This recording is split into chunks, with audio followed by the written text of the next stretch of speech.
Welcome to my YouTube channel, Abhishek Arora IELTS. I am Abhishek Arora, your IELTS trainer. And today I'll teach you how to solve the true-false not given type IELTS questions. Okay, so let's look at this reading test. You see, this true-false not given, this is very tricky and problematic for most of the students. बहुत सारे students जो हैं वो इसमें confuse रहते हैं. तो जो आज का हमारा पैसेज है इसके लिए हमें 6 क्वेश्चंस हैं हमारे पास और ये सारे वही ट्रू फॉल्स और नॉट गिवन वाले. So let's learn the strategy how to solve such questions. So there are 2 approaches. कुछ स्टूडेंट्स ये करते हैं कि वो पहले पूरा पैसेज पढ़ते हैं और फिर बाद में क्वेश्चंस देखते हैं. ठीक है, जिनकी रीडिंग स्पीड बहुत फास्ट है and they have a photographic memory के जो लाइन एक बार पढ़ी और दिमाग में बैठ गई, उनके लिए तो ये जो है सक्सेसफुल भी प्रूव हो सकती है strategy. But for most of the children जहाँ टाइम इज़ अ कंस्ट्रेंट, पढ़ने में समय लगता है, तो उनके लिए I would advise that you should go to the questions first. Don't read the entire passage, क्योंकि हो सकता है जो मेरे क्वेश्चंस हैं वो पहले पैराग्राफ या दूसरे में हो ही ना और मैं उनको ही पढ़ता रह जाऊँ. हाँ, सो पैराग्राफ पढ़ते हुए you just have to skim. इसकी एक जनरल आइडिया लेना होता है, पूरा समझने की ज़रूरत नहीं होती है. ठीक है, सो हम पहले फर्स्ट क्वेश्चन देखते हैं. It is there is an extra charge for locks and keys. So पहला काम करना होता है हमें इसमें से कीवर्ड ढूंढना होता है. सो क्वेश्चन में मुझे कीवर्ड नज़र आया extra charge for lock and keys. अब मैं वापस टेक्स्ट में जाऊंगा और इसको स्कैन करूंगा, तेज तेज बस अपनी आंखें ग्लांस करूंगा, घुमाऊंगा, और जहां मुझे लॉक्स एंड कीज़ की बात नज़र आएगी वहां रुककर मैं इसको केयरफुली पढ़ूंगा. तो मैंने ये लाइन लोकेट कर ली जहां मुझे ये लॉक्स एंड कीज़ की बात नज़र आई.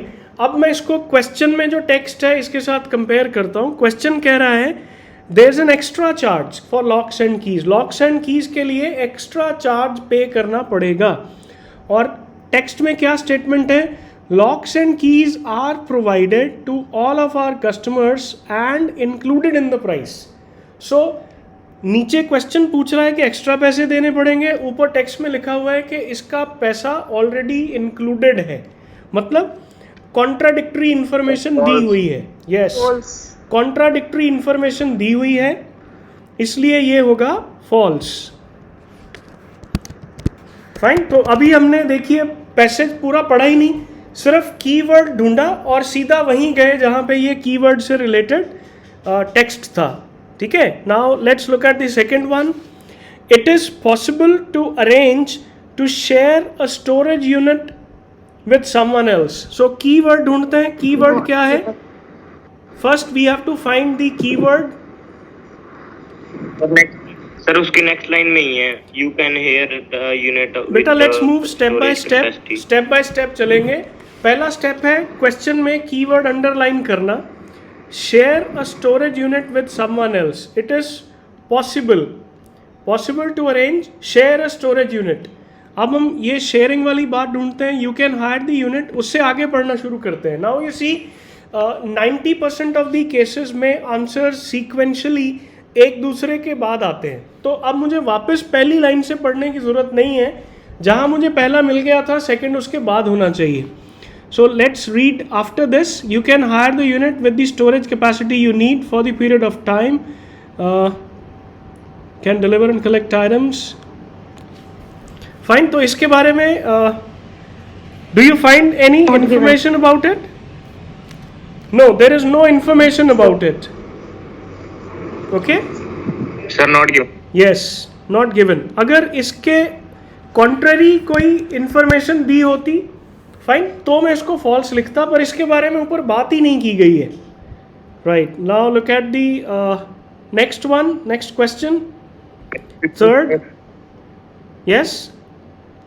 Sir, जैसे आपने NG डाला, हम डाल सकते हैं सर not given की जगह? You see, it depends on the instruction. ऊपर लिखा है ट्रू लिखिए, फॉल्स लिखिए या नॉट गिवन लिखिए. मैं अपना पढ़ाने का टाइम सेव करने के लिए मैंने NG डाल दिया, बट आप इसको नॉट गिवन ही लिखिएगा. Okay sir. राइट. थर्ड देखते हैं. You can pick up your property from the storage unit during the night time. अब यहाँ भी पहले कीवर्ड हाईलाइट कीजिए, कीवर्ड क्या है? During the night time. Night time. Fine. Pick up during the night time. Pick up your property from the storage unit during the night time. Fine. अब night time पे आप उसको access कर सकते हैं, सामान निकाल सकते हैं कि नहीं? Let's see.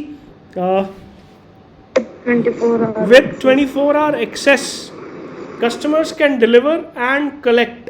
Collect और पिकअप दोनों synonyms हैं. मैं हमेशा आपको बताता हूँ कि IELTS के टेस्ट में there are a lot of synonyms used.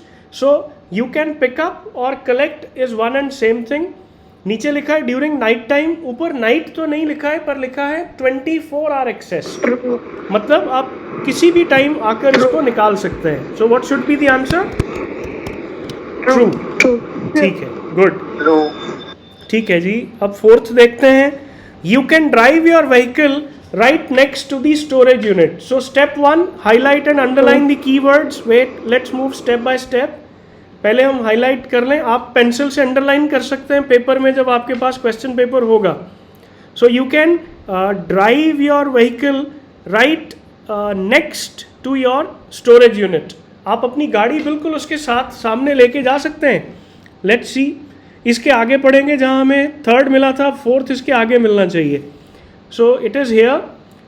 It allow customers to park cars and lorries immediately outside their units. Fine. यहाँ ड्राइव लिखा है क्वेश्चन में और ऊपर सिनोनिम क्या है? पार्क. क्या वहाँ पे सामने उसके बिल्कुल गाड़ी इमीडिएटली आउटसाइड, और यहाँ है next to.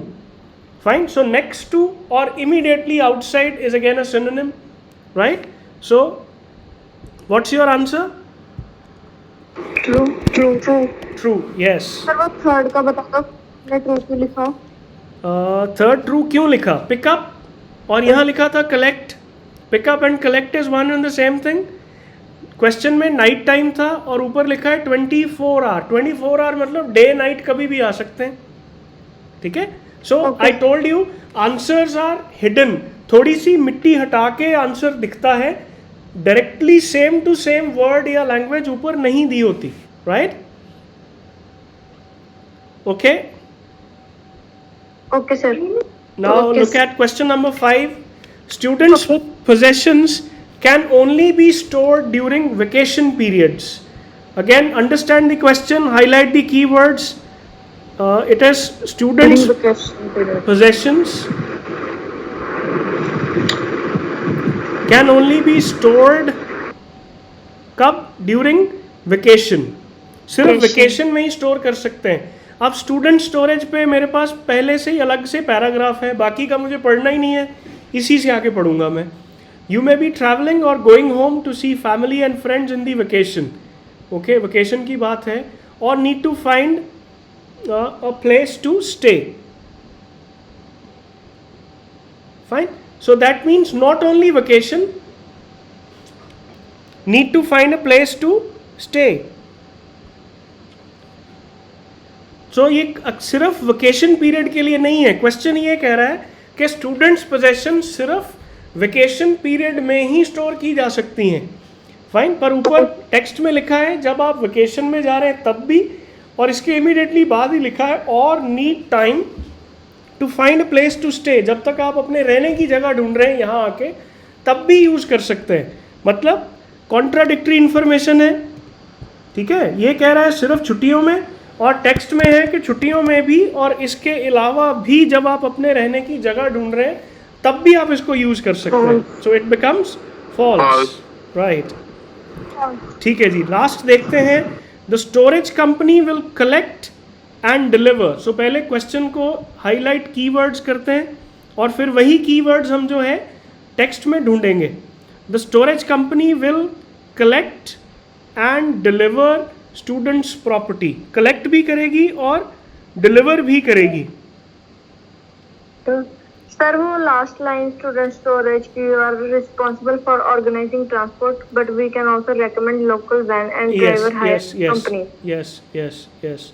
You are responsible for organising transport. Fine. नीचे कह रहा है क्वेश्चन कह रहा है कि कंपनी खुद कलेक्ट भी करेगी और डिलीवर भी करेगी, पर ऊपर इसके उल्ट इन्फॉर्मेशन है कि आपकी अपनी जिम्मेवारी है, हम सिर्फ रेकमेंड कर सकते हैं, सलाह दे सकते हैं, अरेंज नहीं करेंगे आपके लिए ट्रांसपोर्ट, ये हमारी जिम्मेवारी नहीं है. So contradictory information is given, so it should be false. So children, इस तरह से आप ट्रू फॉल्स नॉट गिवन वाले क्वेश्चन जो है कम टाइम में भी पढ़ के, अब आप देखिए पूरे पैसेज में जहाँ जहाँ मुझे कीवर्ड मिले मैंने वो पैसेज हाईलाइट किया, तो आपने देखा कि जो पहली 4-5 लाइंस थी उसमें कुछ भी नहीं था, वो हमें पढ़नी ही नहीं पड़ी. हाउस होल्ड स्टोरेज के बारे में कुछ भी नहीं था, हमें पढ़ना ही नहीं पड़ा. बिजनेस स्टोरेज के बारे में कुछ नहीं था, हमें पढ़ना ही नहीं पड़ा. सो अगर कोई स्टूडेंट पहले वर्ड से लास्ट वर्ड तक हर क्वेश्चन में पैराग्राफ पढ़ने जाएगा तो you will waste a lot of time, आप गिवन टाइम में रीडिंग खत्म ही नहीं कर पाओगे. ओके, सो ये ट्रिक यूज करनी है. पहली ट्रिक क्या है, क्वेश्चन पढ़िए, क्वेश्चन में कीवर्ड्स को हाईलाइट कीजिए और उन हाईलाइटेड वर्ड्स को ढूंढते हुए टेक्स्ट को स्कैन कीजिए, स्किम कीजिए, और जहां आपको वो कीवर्ड या उससे मिलता जुलता सिनोनिम, हो सकता है वो सेम कीवर्ड मिले ही ना, उसके साथ रेलेवेंट वर्ड या सिनोनिम भी मिले, वहां रुककर उस लाइन को ध्यान से पढ़िए, क्वेश्चन से कंपेयर कीजिए. अगर सेम जानकारी है, सिनोनिम यूज किए हो सकते हैं, वही बात किसी और ढंग से बताई हो सकती है लैंग्वेज चेंज करके. अगर सेम जानकारी है पैसेज में और क्वेश्चन में तो ट्रू, अगर उसके उल्ट कॉन्ट्राडिक्टरी इंफॉर्मेशन गिवन है तो फॉल्स, और अगर उसके बारे में बात ही नहीं की है ऊपर तो नॉट गिवन. नॉट गिवन और फॉल्स में बड़ा बारीक सा फर्क होता है जो कई बार स्टूडेंट्स ढूंढ नहीं पाते हैं. So you have to remember कि अगर सेम इंफॉर्मेशन है तो ट्रू, अगर इसके बारे में बात की गई है और इससे ऑपोजिट बात बताई गई है तो फॉल्स, और अगर इसके बारे में कुछ बोला ही नहीं गया है तो not given. So this was a lesson on true, false and not given.